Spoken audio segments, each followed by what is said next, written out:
ഇന്ന് നമ്മൾ ഡിസ്കസ് ചെയ്യാൻ പോകുന്നത് ഇലാസ്റ്റിസിറ്റി ഓഫ് ഡിമാൻഡ് ആണ്. നമ്മൾ കഴിഞ്ഞ വീഡിയോസിൽ ഡിമാൻഡും സപ്ലൈയും അതിൻ്റെ ഷിഫ്റ്റ് അതുപോലെ തന്നെ മൂവ്മെൻറ്റ്, ചേഞ്ച് ഇൻ ഡിമാൻഡും ചേഞ്ച് ഇൻ സപ്ലൈയും കണ്ടു. അതിൽ രണ്ടിലും മൂവ്മെൻറ്റും കണ്ടു, ഷിഫ്റ്റും കണ്ടു. ഇനി അടുത്തത് നമ്മൾ എടുക്കാൻ പോകുന്നത് ഇലാസ്റ്റിസിറ്റി ഓഫ് ഡിമാൻഡ് ആണ്. എന്താണ് ഇലാസ്റ്റിസിറ്റി ഓഫ് ഡിമാൻഡ് എന്ന് നമുക്ക് നോക്കാം. ഇലാസ്റ്റിസിറ്റി എന്നുള്ള വേർഡിൻ്റെ മീനിങ്, ഇലാസ്റ്റിസിറ്റി മീൻസ് റെസ്പോൺസീവ്നെസ്.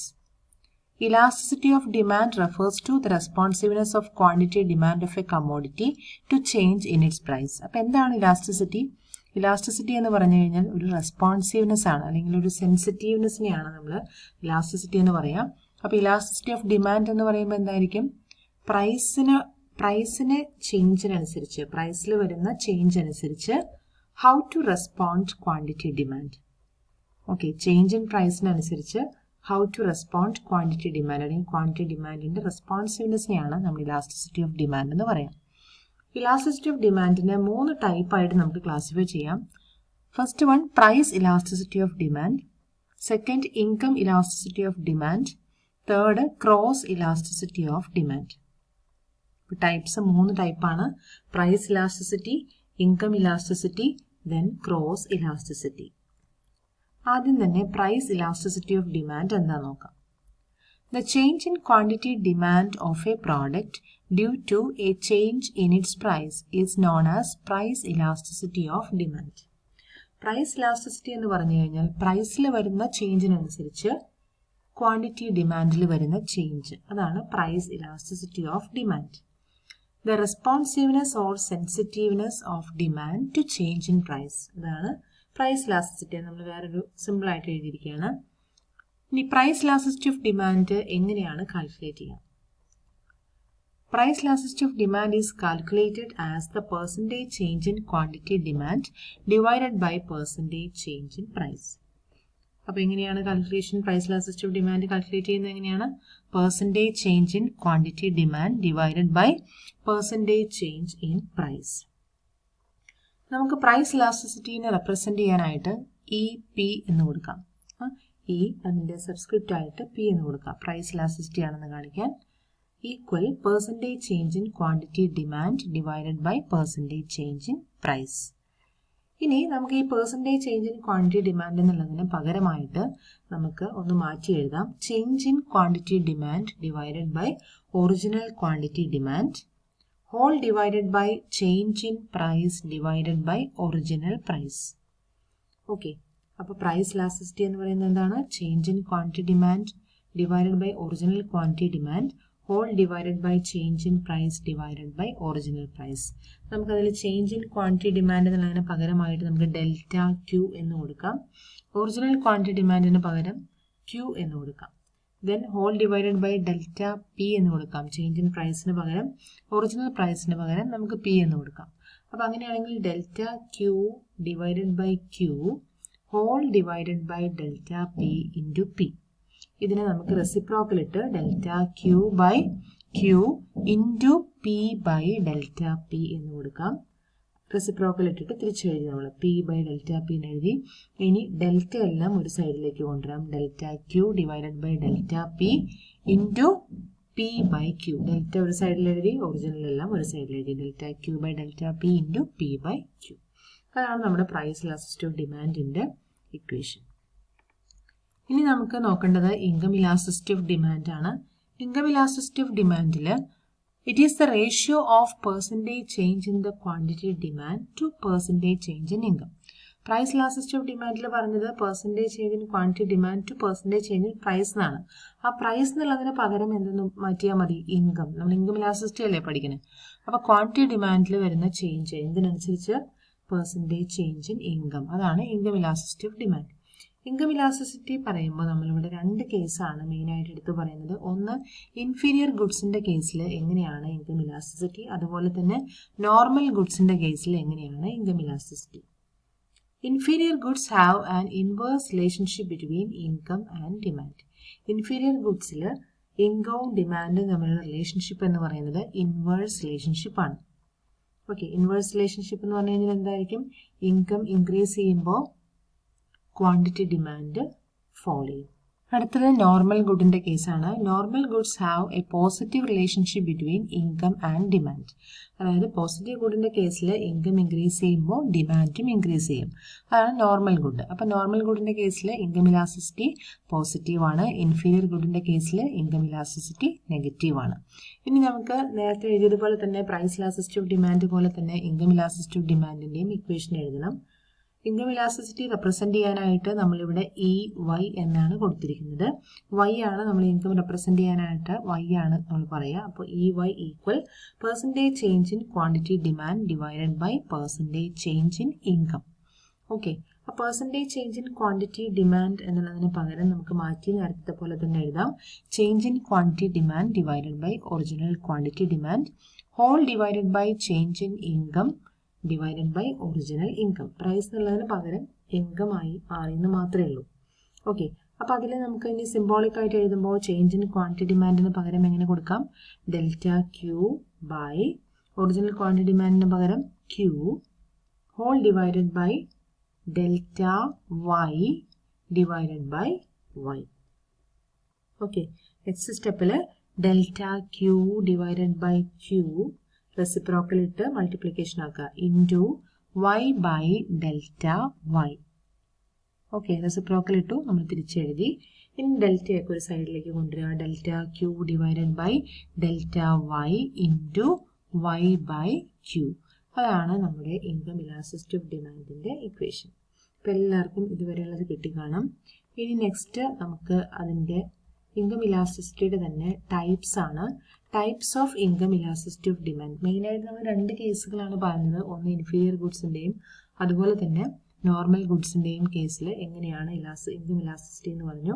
ഇനി നമ്മൾ അതിൻ്റെ different types of income elasticity of demand എന്ന് പറഞ്ഞിട്ട് ഓരോ ഇലാസ്റ്റിസിറ്റിയും പറയാണ്. High elastic, unitary elastic, low elastic, zero elastic, negative elastic. Okay, എന്തായിരിക്കും ഹൈ ഇലാസ്റ്റിസിറ്റി എന്ന് പറയുന്നത്? A rise in income will result in more than proportionate increase in quantity demand. ഇൻകത്തിൽ increase ഉണ്ടാവുമ്പോൾ അതിനേക്കാൾ മോർ ദാൻ പ്രപ്പോർഷനേറ്റ് ആയിട്ടുള്ള increase quantity ഡിമാൻഡിൽ ഉണ്ടാവുകയാണെങ്കിൽ നമുക്ക് പറയാം ഇൻകം ഇലാസ്റ്റിസിറ്റി ഹൈ ആണ്. ഓക്കെ, അപ്പോൾ ലോ ഇലാസ്റ്റിസിറ്റി എന്തായിരിക്കും? Rise in income will result in less than proportionate increase in quantity demand. ഇൻകത്തിൽ ഇൻക്രീസ് ചെയ്യുന്നതിനനുസരിച്ച് ലെസ് ദാൻ പ്രപ്പോർഷനേറ്റ് ആയിട്ട് ഇൻകം ഇൻക്രീസ് ചെയ്യുന്നതിനേക്കാൾ കുറഞ്ഞ രീതിയിൽ ക്വാണ്ടിറ്റി ഡിമാൻഡ് ഇൻക്രീസ് ചെയ്യുകയാണെങ്കിൽ ലെസ് ദാൻ പ്രപ്പോർഷനേറ്റ് ഇൻക്രീസ് ആണ് ക്വാണ്ടിറ്റി ഡിമാൻഡിൽ വരുന്നതെങ്കിൽ അതിന് ഇൻകം ഇലാസ്റ്റിസിറ്റി നമുക്ക് ലോ ആണെന്ന് പറയാം. ഓക്കെ, നെക്സ്റ്റ് യൂണിറ്ററി ഇലാസ്റ്റിസിറ്റി ആണ്. യൂണിറ്ററി ഇലാസ്റ്റിസിറ്റി എന്ന് പറഞ്ഞു കഴിഞ്ഞാൽ a rise in income is proportionate to increase in quantity demand. Income increase ചെയ്യുന്ന സെയിം പ്രപ്പോർഷനിൽ തന്നെ ക്വാണ്ടിറ്റി ഡിമാൻഡും ഇൻക്രീസ് ചെയ്യുകയാണെങ്കിൽ അതിനെ യൂണിറ്ററി ഇലാസ്റ്റിസിറ്റി എന്ന് പറയും. രണ്ടിൻ്റെയും ഇൻക്രീസ് സെയിം പ്രപ്പോർഷനിൽ ആണെങ്കിൽ നമുക്കതിനെ യൂണിറ്ററി ഇലാസ്റ്റിസിറ്റി എന്ന് പറയാം. Then zero elasticity. എന്താണ് zero elasticity? The quantity demand is same even if income changes. ഇൻകത്തിൽ ചേഞ്ചസ് വന്നാലും quantity demand remains the same ആണെങ്കിൽ നമുക്ക് സീറോ ഇലാസ്റ്റിസിറ്റി എന്ന് പറയാം. ഇൻകം എന്തായാലും ഇൻകത്തിൽ എന്ത് ചേഞ്ച് വന്നു കഴിഞ്ഞാലും ഇൻക്രീസ് ചെയ്താലും ഡിക്രീസ് ചെയ്താലും എല്ലാം ക്വാണ്ടിറ്റി ഡിമാൻഡ് കോൺസ്റ്റന്റ് ആയിട്ട് നിൽക്കുകയാണെങ്കിൽ that is zero elasticity. Last one negative income elasticity. എന്താണ് negative income elasticity? And increase in income comes with decrease in quantity demand. രണ്ടും ഓപ്പോസിറ്റ് ഡയറക്ഷനിൽ വരും. ഇൻകം ഇൻക്രീസ് ചെയ്യുമ്പോൾ ക്വാണ്ടിറ്റി ഡിമാൻഡ് ഡിക്രീസ് ചെയ്യാം. Income increase ചെയ്യുന്ന സമയത്ത് ക്വാണ്ടിറ്റി ഡിമാൻഡ് ഡിക്രീസ് ചെയ്യുക. അതാണ് നമ്മൾ കണ്ട ഇൻഫീരിയർ ഗുഡ്സിൻ്റെ കേസ്. അപ്പോൾ അങ്ങനെയാണെങ്കിൽ നമുക്കതിനെ negative income elasticity of demand എന്ന് പറയാം. ഇനി അടുത്തത് നമുക്ക് ക്രോസ് ഇലാസ്റ്റിസിറ്റി ഓഫ് ഡിമാൻഡ് ആണ് നെക്സ്റ്റ് നമുക്ക് ഡിസ്കസ് ചെയ്യാനുള്ളത്. അപ്പോൾ cross elasticity of demand is calculated by taking the percentage change in the quantity demand of one good and dividing it by the percentage change in the price of other good. അപ്പോൾ cross elasticity demand എങ്ങനെയാണ് calculate ചെയ്യുക? Percentage change in quantity demand of one good. ഒരു ഗുഡിൻ്റെ quantity ഡിമാൻഡിൽ വരുന്ന ചേഞ്ചിൻ്റെ change divided by മറ്റൊരു ഗുഡിൻ്റെ പ്രൈസിൽ വരുന്ന change. അപ്പോൾ ഒരു ഗുഡിൻ്റെ ഡിമാൻഡിൽ വരുന്ന ചേഞ്ച് ഡിവൈഡഡ് ബൈ മറ്റൊരു ഗുഡിൻ്റെ പ്രൈസിൽ വരുന്ന ചേഞ്ച്. ഇതിനെയാണ് ക്രോസ് ഇലാസ്റ്റിസിറ്റി ഓഫ് ഡിമാൻഡ് എന്ന് പറയുന്നത്. അപ്പോൾ അതിൽ രണ്ട് ഗുഡ്സ് അവിടെ വരുന്നുണ്ട്, ഒന്നിൻ്റെ ഡിമാൻഡ് മറ്റൊന്നിൻ്റെ പ്രൈസും. അപ്പോൾ അതുകൊണ്ട് തന്നെ നമുക്ക് നമ്മുടെ ക്രോസ് ഇലാസ്റ്റിസിറ്റി ഓഫ് ഡിമാൻഡിനെ സിംബോളിക്കായിട്ട് പ്രസൻറ്റ് ചെയ്യുമ്പോൾ EXY എന്നാണ് കൊടുക്കേണ്ടത്. പ്രൈസ് ഇലാസ്റ്റിസിറ്റിക്ക് നമ്മൾ EP എന്ന് കൊടുത്തു, ഇൻകം ഇലാസ്റ്റിസിറ്റിക്ക് EY എന്ന് കൊടുത്തു. ക്രോസ് ഇലാസ്റ്റിസിറ്റിക്ക് ഒരു ഗുഡിൻ്റെ ഡിമാൻഡും മറ്റൊന്നിൻ്റെ പ്രൈസും വരുന്നതുകൊണ്ട് തന്നെ നമ്മളിവിടെ കൊടുക്കുന്നത് EXY എന്നാണ്. നമുക്ക് നോക്കാം. EXY equal percentage change in quantity demand of X divided by percentage change in price of Y. PXY എന്താണ്? Percentage change in quantity demand of X divided by percentage change in price of Y. അപ്പോൾ അതിനെ നമുക്ക് മാറ്റി എഴുതാം. Change in quantity demand of X divided by original quantity demand of X whole divided by change in price of Y divided by original price of Y. Okay, ഇനി അതിനെ symbolic ആയിട്ട് മാറ്റി എഴുതാൻ എന്ത് ചെയ്താൽ മതി? ഡെൽറ്റ എന്തെന്ന് കൊടുക്കണം? Delta QX divided by QX whole divided by delta PY divided by PY. Okay, അത് കഴിഞ്ഞ് പിന്നെ ഒന്ന് റെസിപ്രോക്കൽ ഇടണം. Delta QX divided by QX into PY divided by delta PY. അതിനുശേഷം ഡെൽറ്റ എല്ലാം ഒരു സൈഡിലേക്ക് കൊണ്ടുവരിക. Delta QX divided by delta PY into ഇങ്ങനെ കൊടുക്കണം PY ഡിവൈഡഡ് ബൈ QX. അതാണ് നമ്മുടെ ഇക്വേഷൻ. ഇനി types of cross elasticity of demand ആണ്. അതിൽ മെയിനായിട്ട് 3 type cross elasticity of demand ആണുള്ളത്. ഒന്ന് പോസിറ്റീവ് ക്രോസ് ഇലാസ്റ്റിസിറ്റി, രണ്ടാമത് നെഗറ്റീവ് ക്രോസ് ഇലാസ്റ്റിസിറ്റി, മൂന്നാമത്തത് zero cross elasticity of demand. അപ്പോൾ എന്താണ് positive cross elasticity of demand?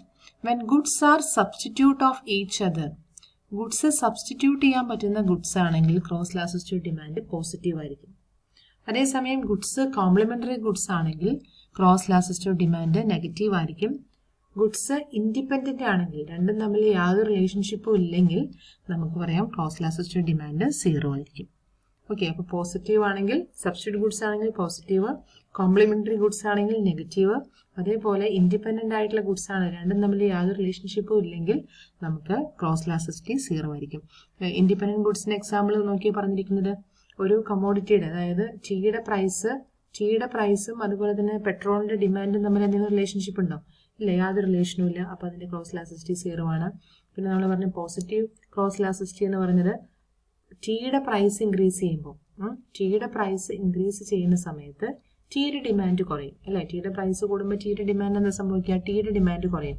അതേസമയം ടീയുടെ പ്രൈസ് കൂടുമ്പോൾ കോഫി സബ്സ്റ്റിറ്റ്യൂട്ട് ഗുഡാണ്, അപ്പോൾ കോഫിയുടെ ഡിമാൻഡ് ഇൻക്രീസ് ചെയ്യും. ഓക്കെ, അപ്പോൾ ടീയുടെ പ്രൈസ് കൂടുന്നതിന്റെ ഭാഗമായിട്ട് കോഫിയുടെ ഡിമാൻഡ് ഇൻക്രീസ് ചെയ്യുന്നു. അപ്പോൾ രണ്ടിന്റെയും ഡയറക്ഷൻ സെയിം ഡയറക്ഷൻ ആണ്. ഒന്നിന്റെ പ്രൈസ് ആണ് ഇൻക്രീസ് ചെയ്യുന്നത്, മറ്റൊന്നിന്റെ ഡിമാൻഡ് ആണ് ഇൻക്രീസ് ചെയ്യുന്നത്. അതുകൊണ്ട് തന്നെ റിലേഷൻഷിപ്പ് പോസിറ്റീവ് ആണ്. കോംപ്ലിമെന്ററി ഗുഡിന്റെ കേസിൽ നമ്മൾ പറഞ്ഞു കാറിന്റെ പ്രൈസ് ഇൻക്രീസ് ചെയ്യുമ്പോൾ, കാറും പെട്രോളും നമ്മൾ എക്സാമ്പിൾ ആയിട്ട് എടുക്കുകയാണെങ്കിൽ കാറിന്റെ പ്രൈസ് ഇൻക്രീസ് ചെയ്യുമ്പോൾ കാറിന്റെ ഡിമാൻഡ് ആൾക്കാർ കുറയ്ക്കും.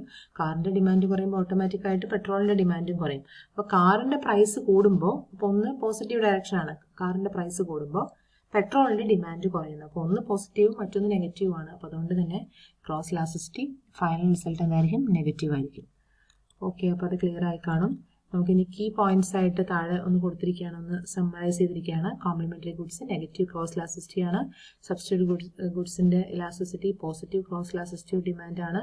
അതുപോലെ തന്നെ ഇൻഡിപെൻഡന്റ് ഗുഡ്സ് ആണ് നമ്മൾ പറഞ്ഞത് വേറെ റിലേഷൻഷിപ്പ് ഇല്ല, രണ്ട് ഗുഡും എൻറ്റയർലി ഡിഫറെൻ്റ് ആയിരിക്കും. അതിൻ്റെ പ്രൈസോ ഡിമാൻഡോ ഒന്നും തമ്മിൽ യാതൊരു റിലേഷൻഷിപ്പും ഇല്ല. അതിനാണ് ഇൻഡിപെൻഡന്റ് ഗുഡ്സ്. അങ്ങനെയുള്ള ഗുഡ്സിന്റെ ക്രോസ് പ്രൈസ് ഇലാസ്റ്റിസിറ്റി എന്ന് പറയുന്നത് സീറോ ആയിരിക്കും. ക്രോസ് ഇലാസ്റ്റിസിറ്റി അല്ലെങ്കിൽ ക്രോസ് പ്രൈസ് ഇലാസ്റ്റിസിറ്റി എന്നും പറയാം. അത് നമുക്ക് സീറോ ആണെന്ന് കാണാം.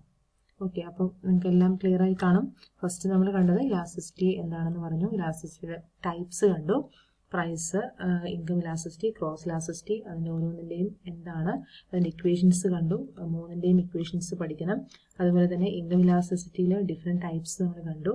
ദെൻ നമുക്ക് പ്രൈസ് ഇലാസ്റ്റിസിറ്റിയിൽ different degrees of price elasticity of demand ഉണ്ട്. ഡിഗ്രീസ് അത് നമുക്ക് വേറെ സെപ്പറേറ്റ് ആയിട്ട് വേറെ പോർഷനാണ്.